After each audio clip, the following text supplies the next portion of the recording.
Welcome to the InfoGov Hot Seat Vodcast, featuring candid interviews with practitioners, consultants, and solution providers on hot topics in the information governance industry. Here's your host, Jim Merrifield.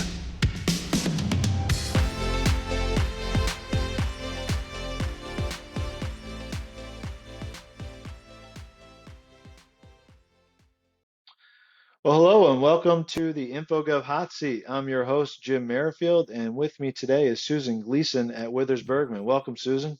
Thank you, Jim. It's great to be here. Yeah, it's great to get you on the hot seat. I know we've known each other for quite some time, and this is just another way for us to have another conversation. So, why don't you give a brief introduction of your current role, how long you've been with the company, and one fun fact about yourself? So I am currently the Senior Manager of Information Governance for Withers Bergman, which is a branch of Withers Worldwide, an international law firm. I've been there about a year and a half.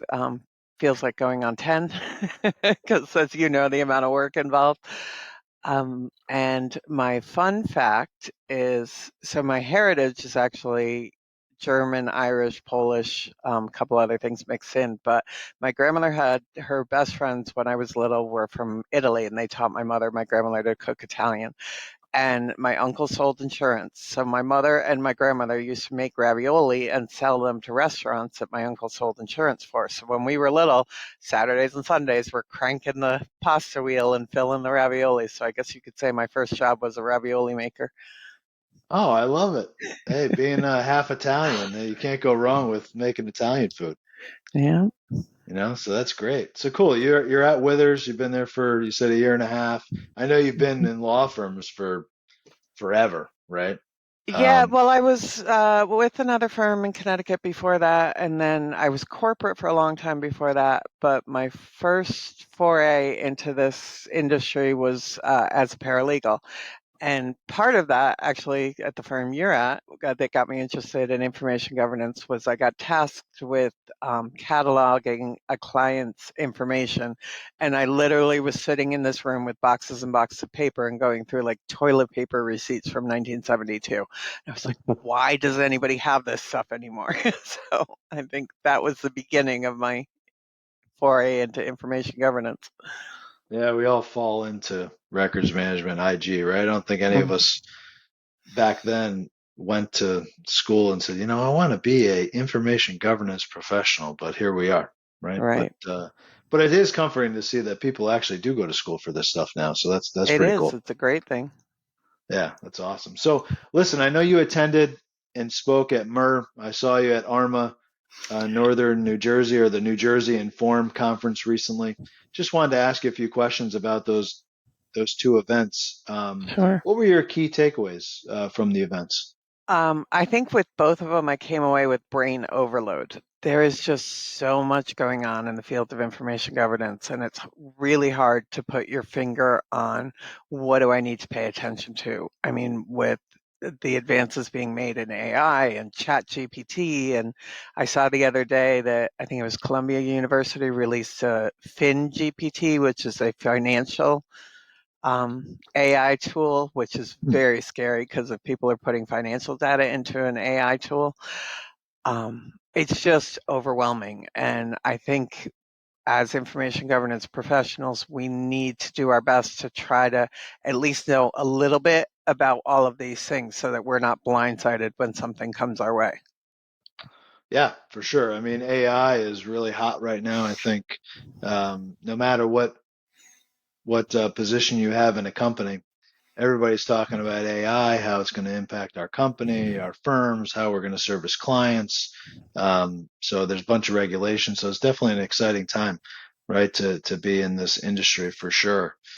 So those are those two events. What events are you planning on to attend the rest of the year? Are you going to be speaking at any or attending at any the rest of the year? I'm potentially going to attend ARMA International. I'm still trying to work out the logistics on that. But ARMA New England is actually holding a 2-day event in September at Mohegan Sun Casino.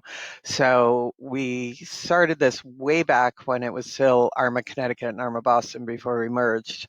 and held an educational event for 2 years in a row. And then the chapters merged and COVID hit.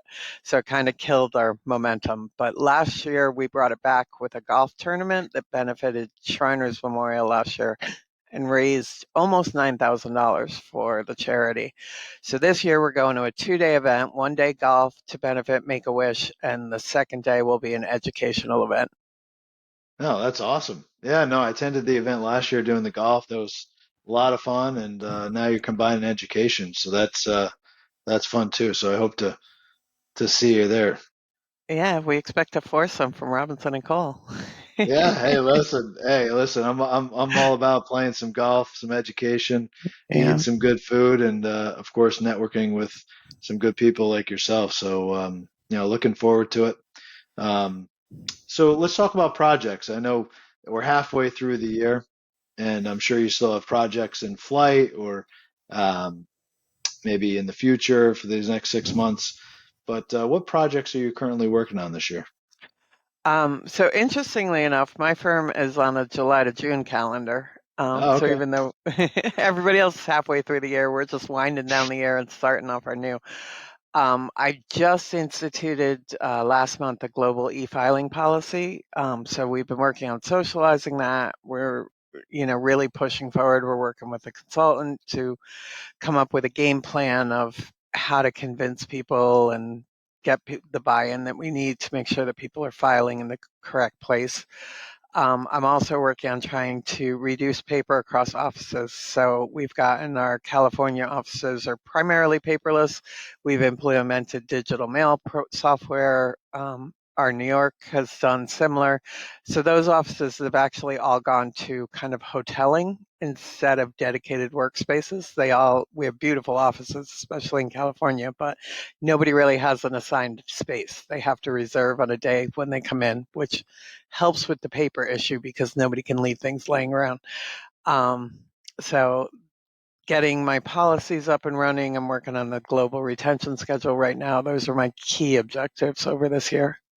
Oh, that's great. You got a lot going on, Yeah. Yeah, for sure. I'm sure the lawyers are happy that things are digital, right? So they can work wherever they please, and even the staff as well, having access to information. And yeah, I don't know. We've been having some California weather here in Connecticut, right? So We have. It's been really strange lately. yeah, yeah. Hopefully it continues. I don't know, um, but we'll have to see. So let's talk a little bit about your team. What does your InfoGov team look like, and do you see any opportunities for growth? I know you've only been there for, with the firm for a year and a half, so I'm sure, you have a current team. Have you been able to hire at all? Do you plan on hiring? What's your take? So I have the current team pretty much is who I inherited when I started with, except I've had one person that's retiring, so I've hired one new person to replace her. So I have an East Coast team, a West Coast team. I have supervisors on each coast, and then staff in every single one of our offices. Every of our offices that have like the records need or the information governance need, because we have two offices where they're primarily remote, so there hasn't been a need yet. Um, and I have two offices where I have half-time people, so I split a role between office services and information governance. My team is phenomenal. I was fortunate to walk into really, really bright people and inherited really good people. There's definitely, as you know, always a need for advancement, always a need for growth. We're learning as we're socializing the global e-file policy.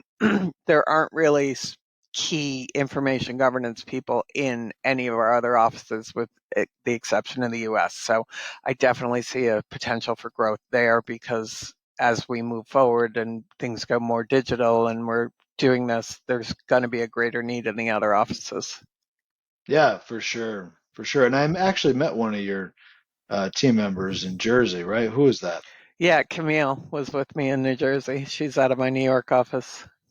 Yeah, awesome. That's great. You're getting Camille involved with ARMA and different educational opportunities, and yeah, she was great to meet Camille out in Jersey. So Yeah, I've pushed all of my team. One of my team who's in New Haven, I brought onto the board of ARMA New England. I've got two of my team in California going to the California event that's going to be in January. So, because I believe it's really important to have that networking and build that network. So that was one of the first things I did was join my whole team as ARMA members.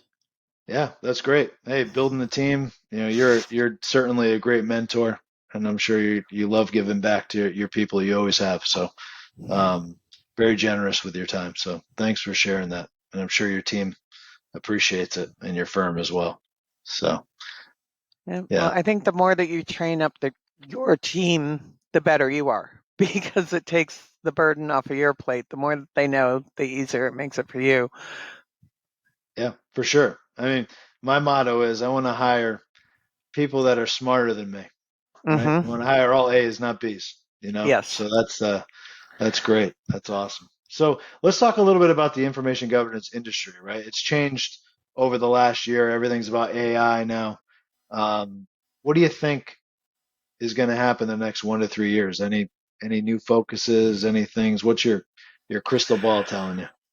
I don't know what's coming. I mean, it's so hard to tell. I think AI is going to be a huge push. I believe we're going to see more tools aimed at the legal industry. I mean, they're already starting to come out, but focus AI around things or law firms or companies developing their own internal tools using AI. Um, and I think as information governance professionals, we need to put our foot into that conversation because there's a lot of factors that the average business person or average lawyer isn't necessarily thinking about. Like the example that I don't know if you were in one of the sessions at ARMA Inform. Um, a lawyer brought up that he got an email and went to translate it and was like, "Oh, use Google Translate," and not even thinking about the ramifications of you're putting client information into, you know, a public search engine. And we've also got the lovely case that's gone on in New York recently where the lawyer used ChatGPT to write his brief and filed it without checking the cases. So, Yeah, no, for sure. I mean, listen, the AI technology is powerful, but definitely has to be utilized in the proper way. I see a lot of personal use for yes, AI right now, right? I mean, if you're looking to see what to do in Connecticut this weekend or Boston or wherever you are, I mean, you can punch it into ChatGPT and say, "Hey, what should I be doing in Connecticut or wherever you are this week? Are you going on a trip or something?" Um, but what's interesting is, and I do agree with you, I think ChatGPT has or the GPT AI technology definitely has a place in firms. We're just trying to figure that out, right? What that place is. right, And yeah, and I do think that some of these companies, especially the ChatGPT or different apps, have now started to put disclaimers on their apps saying, "Hey, look, we're not lawyers. Don't put sensitive information in this kind of technology." So I think as before a month ago, those disclaimers were not in those apps. But now right, when you launch those apps, I mean, it says, "Hey, look, it's almost like a legal disclaimer. We're not lawyers. We're not advising. This is just free information that we're just regurgitating right. back out to yourself." So, yeah, no, I think that's great, and I do appreciate too you saying about AI that us as information governance professionals have to kind of get our foot in the door, so to speak, and I echo you. I think it's a perfect opportunity for us to collaborate with IT Mm-hmm. because have a good relationship with your CIO and developers and technical people, right? Because at the end of the day, I think the information governance people, I think you'd appreciate this too or agree, is the IG people, we're like hybrid users. We kind of know the business a little bit and we also know the tech.